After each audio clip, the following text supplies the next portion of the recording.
everybody. I just wanted to make this little video to show you how I exercise my arms using just the exercise tubes. Now I know there's all kinds of different equipment that you can use to exercise your arms, but for me it has to be easy, convenient, and I have to remember to do it. And what better way than to wear your tubes around your waist?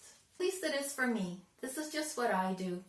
So when I wear the tubes around my waist, I can do it while I'm doing just about anything.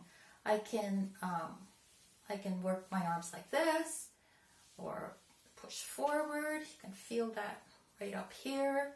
You do it like this, you can feel it in your biceps.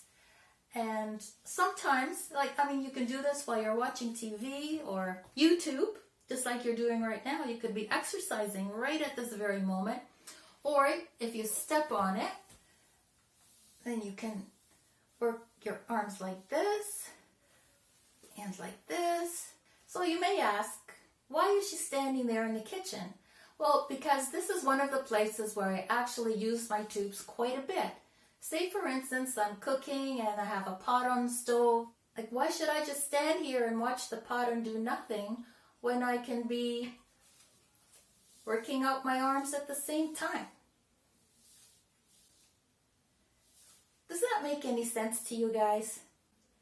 Well, I hope so, because that's my little tip of the day. So hope you all have a great day, and thanks for watching. Bye.